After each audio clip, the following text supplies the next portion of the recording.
Welcome, everybody, to the second hour of Mindshifters Radio. Today is Friday, October the 29th, 2021, and their call-in number is 563-999-3581, and press 1, and that puts you into queue to talk to us.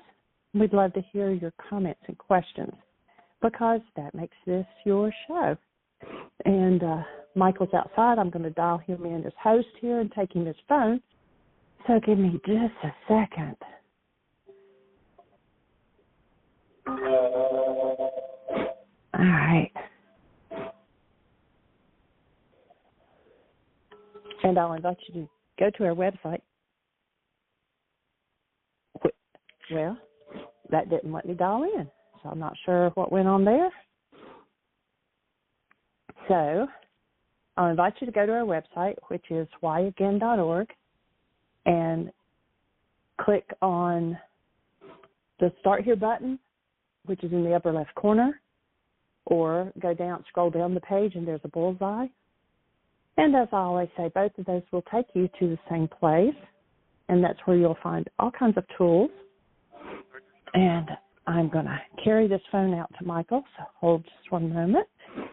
And we'd like for you to press 1, and that puts you in queue to talk to us. Just 1 second.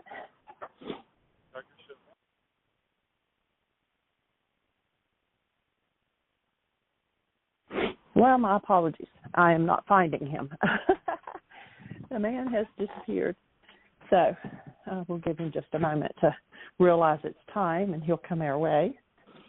And in the meantime, press 1 and talk to us. Sound a little out of breath, excuse me there. We have the baby today, and I will tell you ahead of time that Monday it's going to be a little hectic here in Virginia, so I'm going to get Tim to play a pre-recorded show.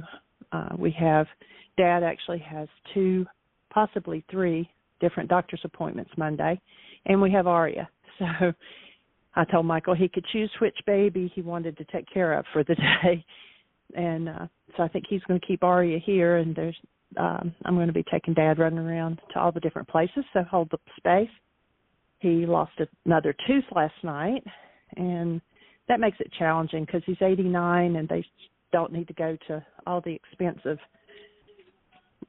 crowns and all those things, so I'm not sure what they'll do with him. And then he's had some places pop up on his nose and behind his ear, so he's going to a skin doctor, and then he has glaucoma, so he's got to go to an eye doctor. So hold the space for all of us as we travel through Monday. It's going to be a little bit full and a little bit challenging. Gives us opportunities to do the work. And also hold the space for a lady who our website is hosted on her server, and she's the one that's helping me make some changes to the website. And hold on. I've already dialed you in, Michael. And unplugged my phone. All right. I just caught my phone on the edge of the desk and unplugged it. So, yeah, it's crazy here today, too. But anyway, hold the space for Susan. Her mother is going through chemo, and so she's kind of got her plate full too. So the changes that we were expecting to already have made to the shopping cart on the website have not been done yet. So we will get to that. Just be patient with us. Lots of changes taking place. Like I said, lots of opportunities to do our own work around the things that it triggers. And so Michael is now in the house. I'm not sure that he's unmuted the phone yet. We'll give him just another moment. But please press 1, and let's have a conversation. We had an awesome conversation the last couple of days with Ellen, and I'll be combining those two. Probably do that over the weekend when there's a few less things on the plate, and get them combined and put in the special MP3s of radio shows, because she went through an awesome process. Started out simply as her cat being missing, and it just escalated like the hydras always do, and uncovered several areas of deep process. And so we're going to put that into the special shows. Like I said, it'll probably be sometime over the weekend before I get that done, but you'll be able to find those. When you click on either the Start Here or the Bullseye, and you scroll down, there is a button. It's like three or four down, and it says Special MP3s pulled from shows with instructions and testimonials and support. So you'll be able to find it in that group. And that's worth listening to over and over again. And we thank you, Ellen, for giving us that example. It's perfect. And so we didn't get to the reading, so Michael will be going back to reading in the book today. And I think I just heard his phone click, so welcome. Welcome, everybody. Been running a little bit, working in the garden once again, getting it ready for winter. Frost still hasn't hit here, fortunately, so things are still in pretty nice shape, and the lettuces and the kale are loving the cool weather. So, reading, you mean like as in reading? Why is this happening to me again? Well, let's start out with a definition. And if I were to define the word for you as a tool of communication, would that be a reasonable definition that, pretty much everybody could agree with? And I always get a yes on that. Yeah, that's reasonable. And when words are being used, obviously, they are indicative of an interaction between two. In this case, you're being kind enough to listen, and I'm speaking. So we're using words. And if words are tools of communication indicative of an interaction between two, I invite you to notice that in your head right now, there are words running. And they're not being spoken to me or anybody else in the room or anybody else. If words are tools of communication indicative of an interaction between two, my question for you is, who's in there with you? Who's telling you what anything means? And notice that for virtually everything you experience, your mind has words for it, a story. And I would offer that stories come from the past. And who's in there with you is telling you something out of your past, which may or may not be true about the present moment. But we can know for sure that it's not the experience of the present moment if it's coming from the past. Hence, the chapter title of this chapter, number 21, Waking from the Has-Been. Oh yes, we have a bin of words and meanings and stories, all from the past. And when those words are triggered into action or activity, if there's no true communication between people, no real interaction where people are able to be responsible for the output of their own minds and the words they speak, and that part of the commitment that says, I'll keep communication open. So words are the tools of communication, and the has-been is the mind, carbon-based memory from the past. And we've been talking with Richard about healing crisis, and that the symptoms of healing happen when we're ready to process through something from the past that does not serve love at this moment. Those energetic patterns are going to surface, and we're going to get to move through them. And we move through them, the energies that are moving are going to reproduce the symptoms of the past. So now we link that healing process with the has-been. So I offer to Richard, in each healing crisis, you will have the opportunity to question different realities fed to you by your mind. It's a chance to review and make decisions based on principles rather than on having to accept and be directed by whatever realities happen to be triggered in you. So Ellen gave us a wonderful opportunity the day before yesterday when she called in and is dealing with the loss of her cat. But the has-been was telling her stories. She ultimately discovered when she engaged in the forgiveness process, was telling her stories from her early childhood and things that she had locked out of her mind and didn't want to deal with. And I just felt like it was just so skillful and so beautiful the way she picked piece by piece by piece and just went through that process. If you weren't on the show the day before yesterday and yesterday, it's a really powerful piece of healing that she did, and not the kind of healing that the average person's going to do the first time they touch into the tools. There's a certain skill level involved in being able to be aware and being able to decode what's going on in your own mind from the past. The reason for doing this, even though it appears you're experiencing a present moment through your mind, is that all experience from the human mind is from the past. You've heard us say it very many times. You've got to be out of your mind. Carbon-based memory is a function. It's a function of information stored in brain cells being resonated into activity. Now, if everything that's stored in the mind, obviously if it's stored there, it was there before this instant, it's from the past, then can that past give you an actual present moment experience? Or do we need to wake up from the past? The present moment cannot be experienced through the mind.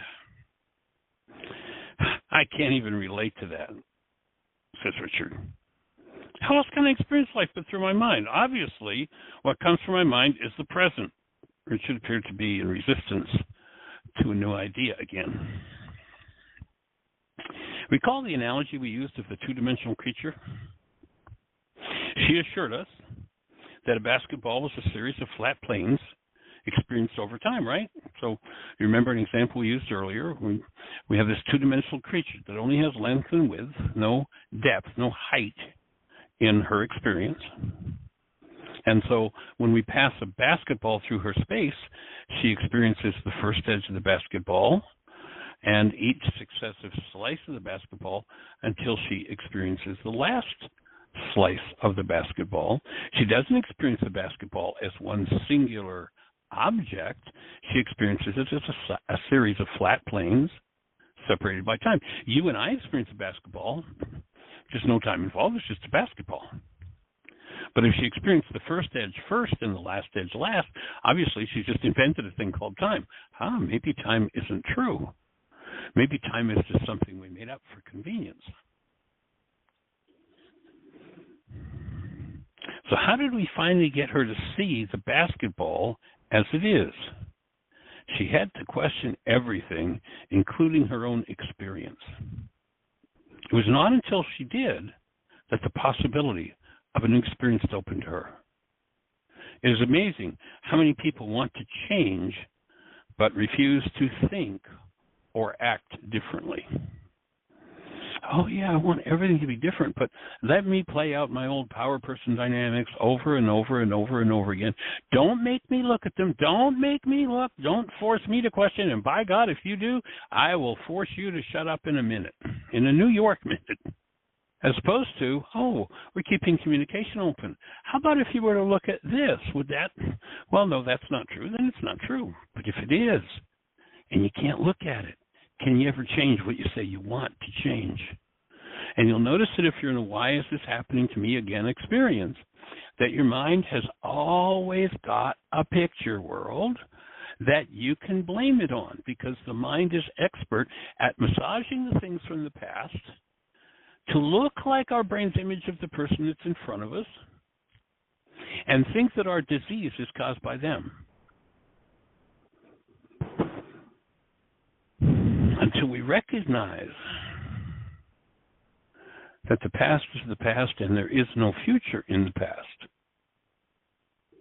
we're going to tend to replay those dynamics over and over again. And the key to healing is to recognize that when a pained perception surfaces, you want to look deeper rather than push away any communication that forces you to look.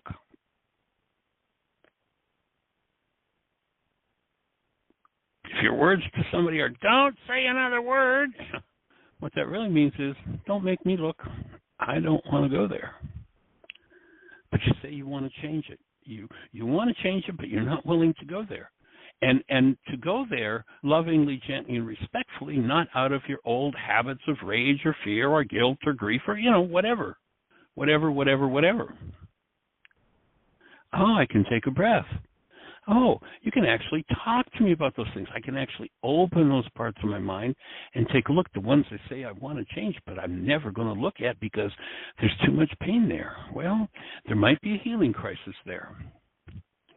But as Ellen saw, when she was able to cancel the goals involved, when she was able to actually listen and follow directions, she could cancel the goals involved and find those old painful parts, bring them forward in the presence of conscious, active, present love. And what happens is they're automatically de-energized. Healing happens. All it takes is a willingness to go there and look and notice that your hostility is a signal that says, not you're doing something bad, but I don't want to go there. I don't want to look at. No, I want to be able to do these behaviors that have produced all these horrific results in my life in the past, but I want to keep doing them, but I want my present to be different. And no, I don't want to look there. We have to look in the has-been, making it safe. It's safe and healing to look in the has-been, in the storage system that we call carbon-based memory.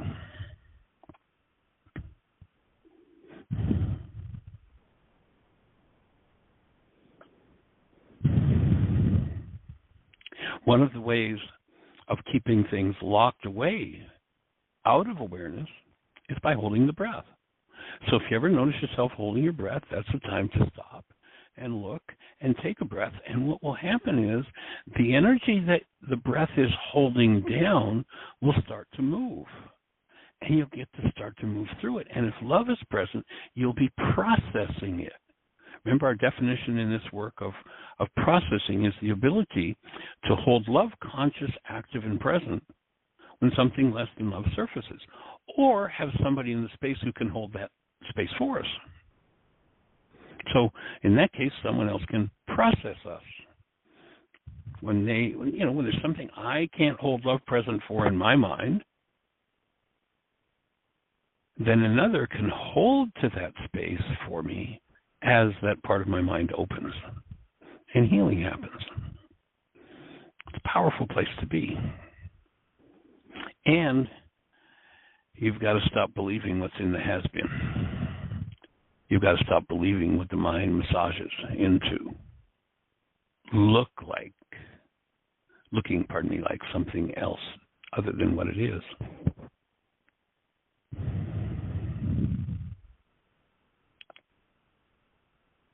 And this information is stored in physiology. If you talk to a modern-day physiologist, living in the mind of active present love, and the ancient teachings was on just a simple practical level, nothing religious about it, but it was called living in the mind of Christ, the mind of active love. It's our birthright to live in that mind.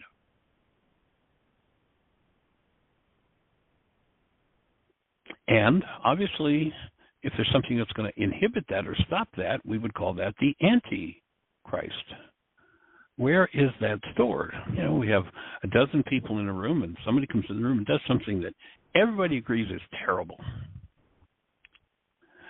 And you look, and everybody in the room points at them and says, you made me, and one person's feeling angry, and one person's feeling sad, and one person's feeling afraid, one is ranting and raving, and another one is running out the door in terror. If, in fact, that person's action were what caused anything that happened for anyone, it would have caused the same thing to happen for everyone. Why was it different for each person? Because the has-been, the content of the has-been, was different for each person. And the trauma stored in one's own has-been is the only thing that can create trauma for you. Now, if we talk to a modern-day physiologist or physicist and we say, analyze this body for us, on the level where analysis of what is thought of as matter happens, they would say the base element of your so-called body is carbon.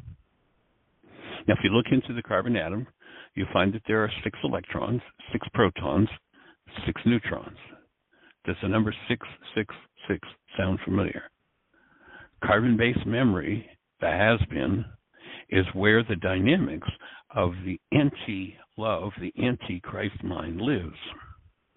And it's been going on for most people for many, many, many, many generations. And it's time to stop re-energizing it and allowing it to come forward in the presence of love for dissolution, for forgiveness. And to recognize that the thing that causes those things to come forward is that we hold a goal that causes the mind, that through resonance causes the mind to use certain data to produce its construct, its perception. Perception is always a reflection of what's held in physiology. If perception is pained, physiology is diseased. If physiology is diseased, perception will be pained. So when painful perception comes up, we can do one of two things. We can say, look what you did to me, and massage our perception to make it look like what's going on inside of me is caused by someone else.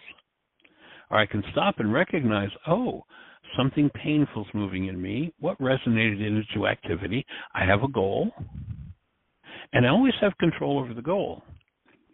In the Aramaic language, the word forgive is shabag or shabak, and it literally means to cancel. So our goals are the thing that resonate or drive the process of perception. And if perception is pain and you want to get out of it, what you do is you cancel the goal so it collapses. And when it collapses in on itself. When it collapses in on itself, it gives you access to the root content, the core issue around what's creating the pain. And when I can bring that forward in the presence of active love, I get freed of it. So that's another way of saying, expressing what this work is about and where we're headed with it all. And the skills and the tools that we're supporting and offering are those of being able to collapse those old has-been realities, the ones that have been going on for, in many cases, generation after generation after generation, collapsing those, freeing ourselves from those, and dropping into a different level of the mind where that core information is stored, that core energetic pattern is that needs to be healed. And so in essence, that's the core of what we're about doing. And we're delighted that you're here to do it with us.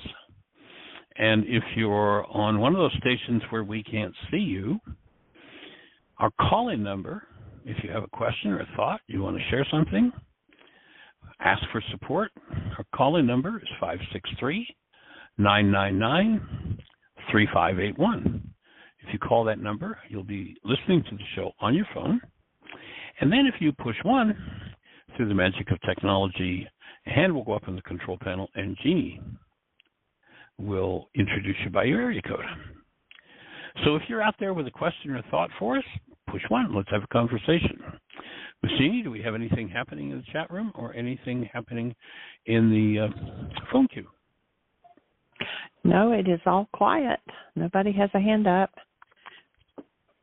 So somebody press 1.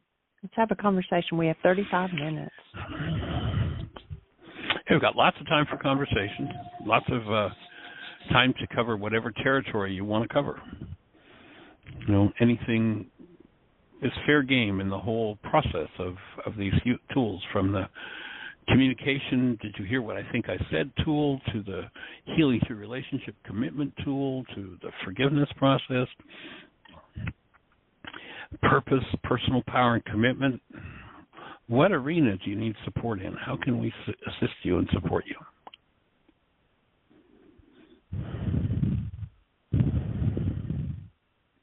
People just do a silent meditation until a hand goes up. Move your microphone just a hair. It's popping back with your breath. Okay, is that better? I hope. Yes. Cool.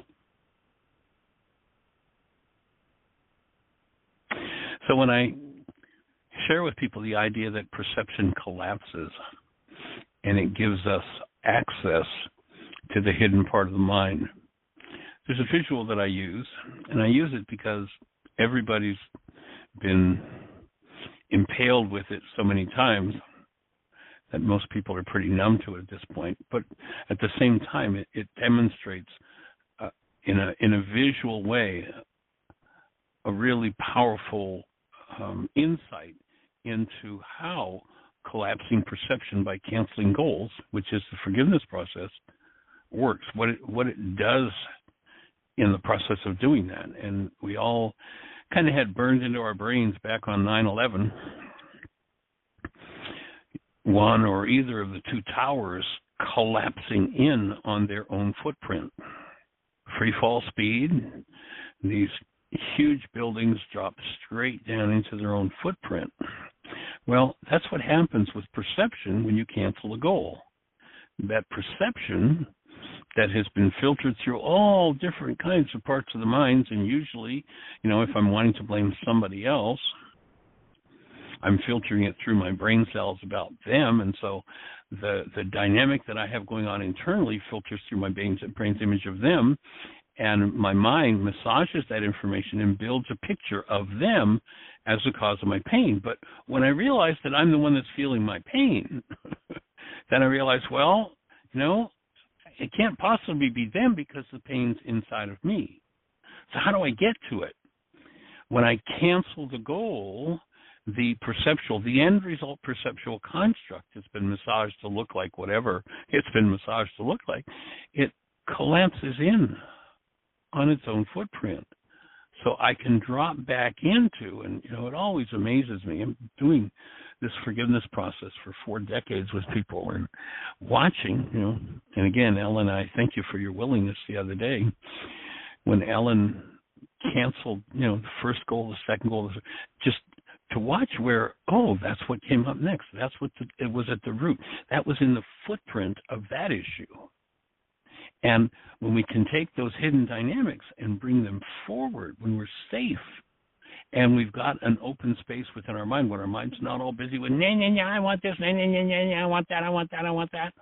I have to protect myself. I have to do this. I have to do that. When it's not busy with that, it gets quiet. Then, and that's what perception. That's what happens to perception when a goal is canceled. There's a space. There's a clean and open space in the mind where the underlying hidden dynamic that's at the root of that footprint can surface and be processed. And it's the key, the core of all healing.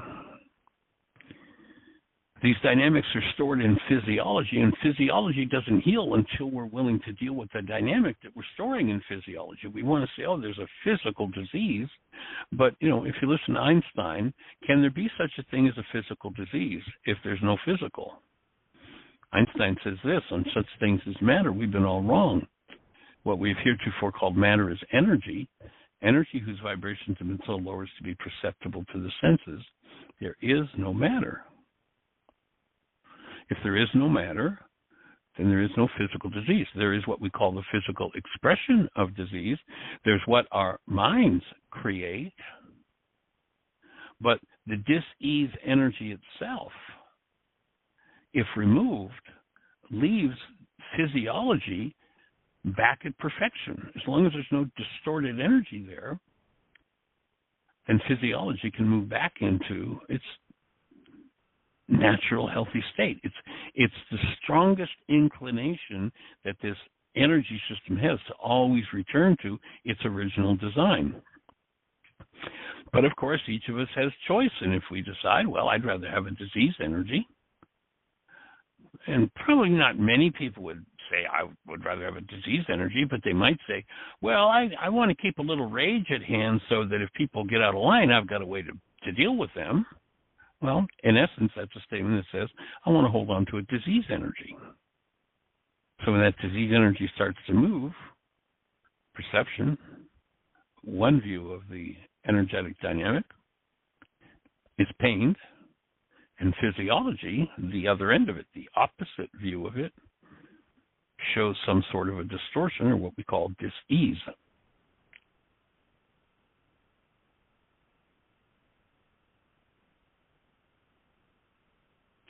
And it's time for a dialogue. So if you're out there with a thought or a question, now's the time to push the button. Push one and let's have a conversation. How can we support you? It's time for us to turn the show over in your direction. Are you there with a question or a thought for us? How can we support you? If you haven't used the tools, go to our website, whyagain.org. In the upper left-hand corner, there's a button that says Start Here. Click the Start Here button, and it'll walk you right through everything we have on forgiveness. We have an app. You can go to your app store. Go ahead, sweetie. I was just going to say we have several numbers on the switchboard today that I don't recognize. So if you're new to this work and you have a question, please ask it. Yeah, check in, say hello, introduce yourself. If you're shy and you don't want to use your real name, pick a fake name. Use an alias. That's okay. Say hello. What do you know of this work? What's got you interested? Where did you find the work? How is it impacting you? And or do you need some guidance as to how to use it? Again, go to the website, and the website is WHY. Again, that's the title of my book, Why Is This Happening to Me? Again, the first word and the last word of the title, whyagain.org. And in the upper left-hand corner, you'll see a button that says Start Here. Click on the Start Here button, and it will walk you through the most important tool we have, the tool of forgiveness. There are radio shows where either myself or Dr. Tim or Jeannie have walked people through the forgiveness process. There are links to worksheets, a variety of different worksheets. You can do the forgiveness process right there on the website, or you can print the worksheets off at home and use them as you choose to, fill them in, pen and paper. And or if you're a digital person, the world's only forgiveness app exists in your app store. If you type in the words Heartland, Heartland, all one word, Aramaic, Aramaic, forgiveness, you'll be looking at the world's only forgiveness app. Miss Jeannie created it. I don't know how long ago was that, Jeannie? 3 years ago, 4 years ago now? And yeah, a little it's longer been updated than that. a couple of times since. A little longer than that, yeah. Yeah. And you can... And we have a hand up. Oh, great. Let's say hello. It's area code 417. I think this is Miss Judy. Welcome. Well, good afternoon, everybody. I have hey a there, question. young lady. Welcome. Awesome. How are things in Missouri? Well, it's a little damp today, a little colder, but it's good. The air is clean. Well, we've got some of the same. It's chilly and a little. They're calling for rain. It hasn't rained yet this morning, or today, but it's supposed to. Mhm. And everything is still green. I was driving down to Ava yesterday, and I noticed that, of course, the evergreens line the road as you're going down there, but in the distance you could see all the other trees that were turning. So it's going to be a beautiful autumn in the Ozarks. Cool. Well, last week, normally up in this area and up especially in the Shenandoah Valley, last week would have been the peak of colors, but we haven't had a frost yet, so the colors are starting. It's getting a little colder at night, so we're starting to get some colors, but not a whole lot as yet. So we've scheduled next week to go for a drive and catch the colors, hoping that the leaves don't just get all knocked off by the rain and we don't get those colors, but. Oh, yeah. I took a bunch of our sisters the one I teach, one year we all packed a lunch and we took off to the Ozark Scenic Road back in the woods there, and it was beautiful. And we stopped for lunch and then we continued on. Nice. And it was a wonderful journey. It'll be wonderful. Cool. Sweet. So what's happening in your world? Doing a lot of worksheets. The last mind shifter you gave me, I've done over, I think it's 200 worksheets on that one. And wow. One of the worksheets that I have done lately, it's like I'm a little adventurous with these worksheets.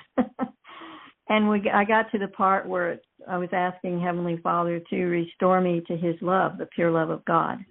And I thought, well, Jesus said I could ask for anything. Why don't I ask for something more? And so I said, well, I'm going to try that. And so I wrote down, please restore me to prosperity and good health and family and friends. And I just made a long list of stuff I'd like to be totally restored to. And I felt pretty good afterwards, and I thought, well, I wonder if I could ask for all of that on one worksheet. And I thought, well, I'll just ask Michael what he thinks about that. Well, I don't think there's a limit in the Creator's mind. The only limit would be what our mind is capable of holding, seeing. And, oftentimes we become focused on the things, I'll just leave it at that, where if you listen to Yeshua, what he said was, actually there's something else you need to seek first. And the words the Greeks translated that passage as were that you're supposed to seek first the kingdom of heaven, which it's like, how nebulous. Like, well, what does that even mean? It's meaningless. But if you get to his Aramaic words, he said, seek the community of love. And then, once we allow ourselves to be restored to that, the truth of who we really are, then everything else gets handled. If we're looking for everything else, but we're out of harmony with that one, in other words, we're holding on to this hostility toward that one and this fear of that one and this rage at the other one and this grief and condemnation and gossip and slander or whatever, if we're holding those things in front of that which he said has to come first, like it's like the protocol. If you go to a doctor and the doctor says, well, I know exactly how to cure that disease, here's what you do, and you go home and say, well, that sounded good, but I think I'll do it this way. If you don't follow the protocol, it's probably not going to happen. And his protocol was seek first to, in essence, be a member of the community of love, to function as love. And when you can't, there's where the forgiveness work needs to be done. All those other things that the mind says, I want this, I want this, I want that, I want that, because we're now in the energy of the cause of those other things, they're automatically handed to us. But if we're in the energy of the cause of a trauma-based life, if we're in the energy of the power person, if we're in the energy of the generations, then even if we ask, if you go back here, there's a passage, and I think it's in James, and he says, people do not receive because they do not ask aright. If I say, don't think about the color of your car, obviously the brain cells representing the color of your car fire. If I say, speak or tell me about the last time you had a goal for someone to honor and cherish you and they didn't, what happened? And the average response to somebody, well, I had such and such and I really wanted them to honor and cherish me. And when they didn't, I went into such a fit of rage and I hurt so much. I went home and I cried and I was in such pain.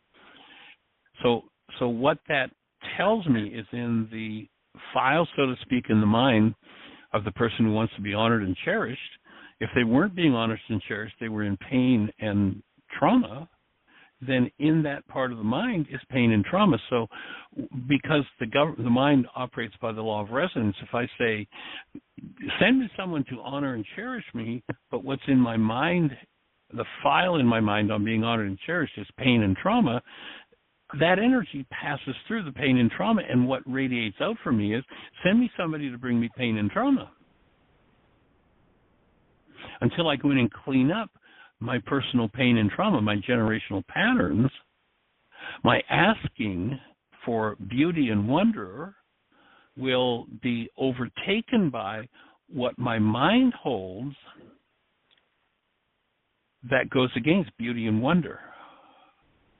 So perhaps if I worded it like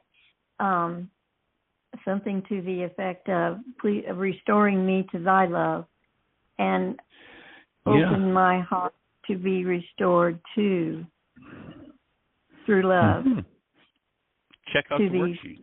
To the family and the friends and the community and the neighborhood and so forth. Yeah.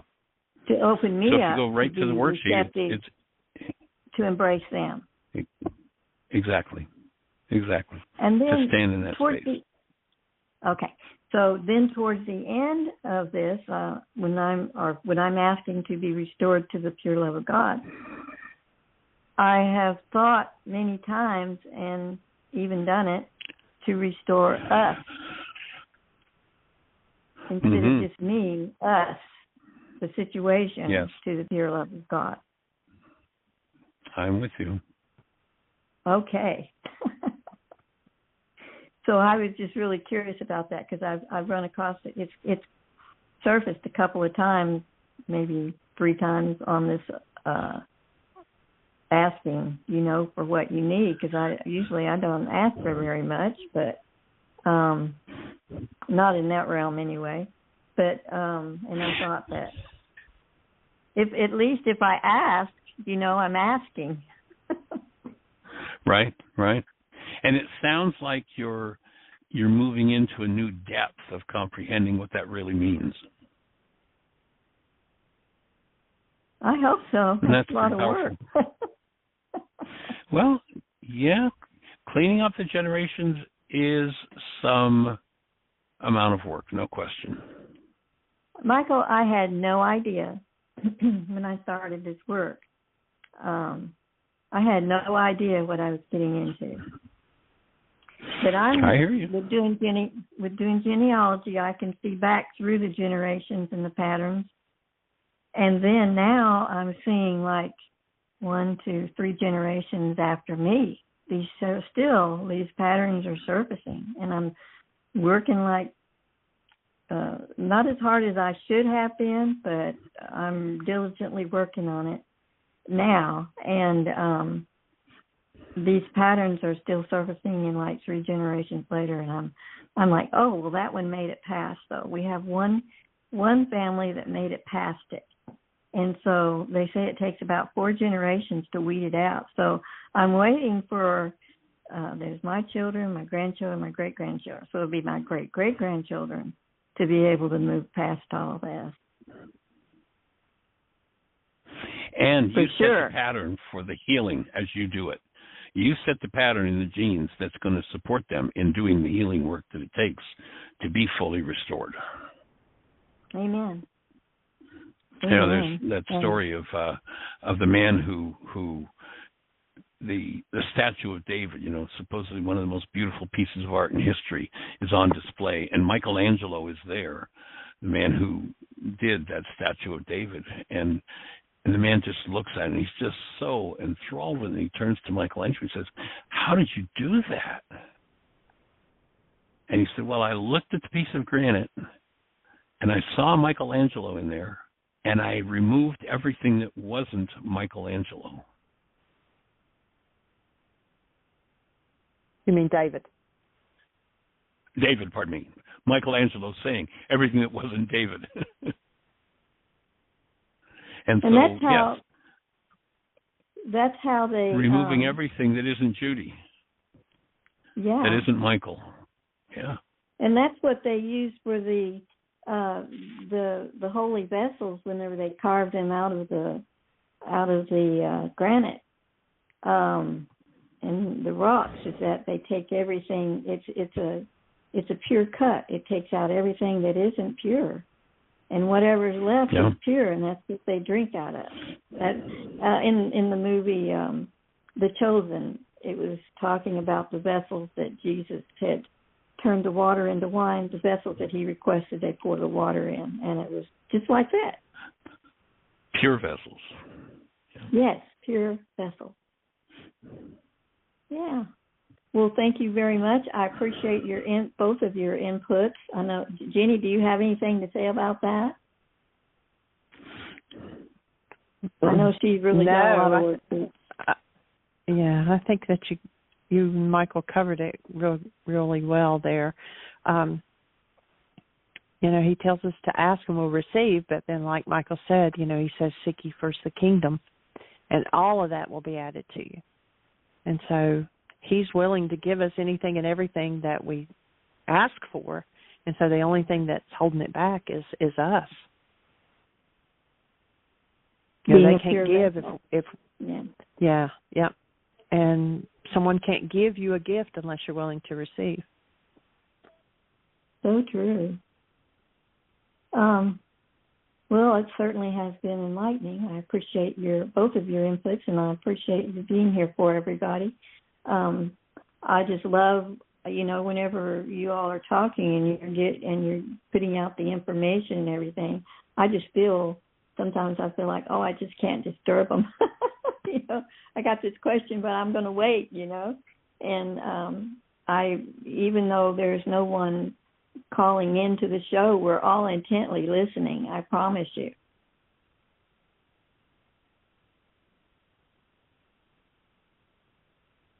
And so I'm going to let you go and bid you adieu for the day, and I'll continue listening. All right, and I suggest that you keep a little notebook, Judy, of questions as you're doing, whether it's worksheets or mind shifters or whatever it is. Keep a notebook, and then when the show comes on, put the question out, because it's the question that elicits the deeper information, things that I've never thought of before. Somebody asks a question, it's like, so now we can open that whole area of conversation. So that's why we're inviting participation. So thank you for your call and your thoughts and your questions. All right. Appreciate the work you're doing, holding the space. Mm-hmm. Bye-bye. All righty. Blessings. So we've got about 10 minutes left. So if you're out there in the phone queue listening, we'd appreciate hearing from you. We have a hand What's up. happening in your world, in your process? Let's speak to the hand. 727, I think this is Patrick. Hi. Patrick McGann, how are you, young man? Really excellent. Can you hear me? Loud and clear. How do you be? What's happening in your world? I'm excellent. Well, this morning I went to get an absence back from a friend, and it didn't work for him as far as I knew. But what was really interesting was because of the naturopathic training I took, especially from you, and understanding better than the naturopathic training I had at school. But understanding healing crisis, the lady had a shaking going on in her neck and head, and thought it was from a Vax reaction, but it was when we went over and explained everything, and then I went ahead and worked on her some with some gentle, slow motion, myofascial work, and it actually started increasing because she already knew that symptoms and during release, it was like as if the energy now was ready to release, but it was hitting the blocks, and that's what was making the shaking, trying to hold it all down, trying to hold it together over the years under extreme stress over and over and over. And, it was pretty neat because then they could release, and then for the first time, they came out the other side, and that was very nice. But the actual thought I had, that's what's been going on for me. And so I've really enjoyed assisting that person to open their flows and release, and they were like kind of like a beautiful statue, carved in ebony and kind of hard, and then they became a beautiful, soft, glowing, different kind of person afterwards. But what originally I thought about was our conversation last night, because I had a lot of judgments on when I was investigating different healing assistance things. My favorite is the Avicen, because it heats the blood up, and it did the most for me. The first thing that did it was a beamer to get what I call emotion or energy in motion, which to me is life energy. It has to move, and if it doesn't, you have a stasis. That's not life. And so I know it just triggered something good. So I read a lot lately on the blood. That's why I like the machine, because it moves the blood. Both of them brought up things that need to be forgiven for me and assists me to do that, right. Both the Beamer and the Avicen. But then I had judgments against other formats that didn't work for me. And I didn't want to help people those ways, because I thought, wow, those don't work that good. And I thought about what Jesus said when he went in his missing years over to India, and the healer said to him, some people, you give them this, and it's a poison. And other people, you give them this, poison, and it heals them. Other people, you give them this, and it'll poison them. You know, it's like everybody does something different. So it really helped me to release my judgments to a higher level. I consider forgiveness, for me, releasing belief systems, judgments, anything that makes me think of something negatively. So it was a beautiful opening.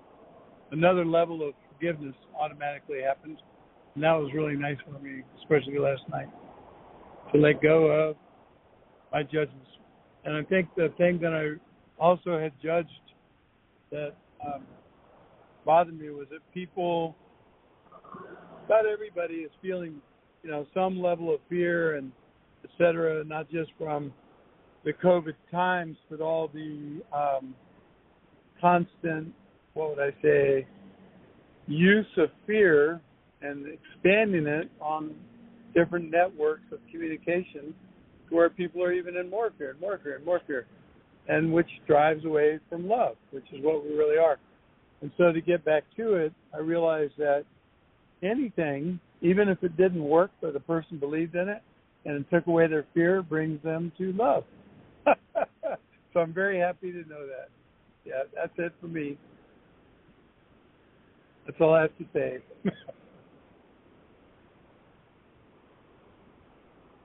Is anybody still there, or did I just... Michael, if you're talking, Michael, we can't hear you. Oh, pardon me, Patrick. I had my mute button pushed. I've been talking to you all along. My bad. But I'm with you. Yeah, if that love is present, that's where the healing happens. Oftentimes, in spite of the remedy used, healing happens because, love is present. People can, doctor can give this extremely toxic substance and say, well, this is going to heal you. And people's belief moves there, and the doctor's presence of love is there, and healing happens in spite of the toxicity. So, yeah. It was actually a healer back, I'm not even sure, maybe this was the 50s, and he wrote a book titled Anything Can Heal Anything. Anything can cause anything. And when you realize that we're creators, that statement starts to make sense. Right. And when we get to the core, we get to the really hidden dynamic, the underlying energetic pattern that, in many cases has been there for generation upon generation. And we're captive to it. But when whatever that root is opened and exposed to love, that's when the transmutation, the real healing happens. Otherwise, people are chasing symptom treatment. One of the things that brought up for me working with this lady was that we talked about diagnosis being, if it's given wrong, instead of just information like, okay, neuritis means this, I have a nerve that's irritated and inflamed. And Neuralgia means it travels a little bit. But it's like when you go in that language and someone with a strong consciousness, with the patient not knowing what they're talking about, says, well, you have torticollis, like you're stuck if you buy that. And through talking with the person, I was able to untie the diagnosis or the witch doctor thing, that they were holding a lot of fear and energy around it. And then once that was done, then we laughed about it. Then they were able to release a tremendous amount of a fear overlay created by that. And other things could then move. So sometimes people transfer negative, sometimes they transfer love. Fear or love. Yeah. Well, that's one piece of the puzzle that the Greeks really did have. They said, guard the portals of the mind. Be careful what you let your mind engage in, because that's where that creative flow happens. That's where that creative power is, for sure. And I love to break down the word diagnosis. What's at the root? What's the root of that word is agnostic, which means I don't know, as an agnostic.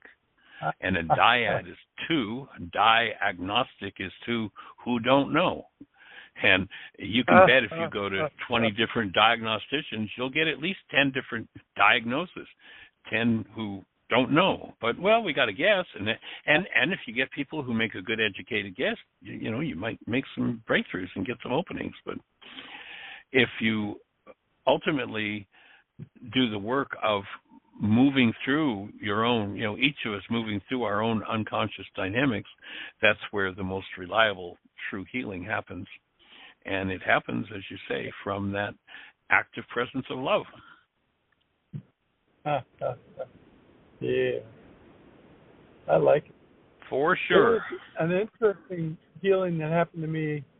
One friend of mine knew about all the bad things that were going to happen in the United States and all the things that are advertised about 6 years at a time, moved out of the country, and then put that into me. You heard it. Everybody heard it. And it was really, really like, oh, my God, it's the end of the world. This planet's had it. And just get off the planet and never come back because it's lost. And it drove me down, down, down, down, down, down, down, till I couldn't go, yin and yang, you got to come back the other way. So I said to my friend, I said, heck with it all. I said, I've died lots of times. I'm going to die now sometime or another. So what's the difference? I'm going to give up all this fear. Just say, hey, even suffering, I've suffered plenty, so who cares, So then now I've gone back to celebrating the enjoyment and the beauty of life. And so my friend pushing me down into those fears so I could come out the other side and let them go was a good thing, and weird kind of healing, but oh Lord. Anyway, doing one's own work is definitely key. Yeah. All right, my friend, appreciate you. Have a blessed one, and we're down to the last minute, so I'm just going to say thank you to everybody, and have the best year yet of your eternal life. It's an awesome gift to give the world. Blessings.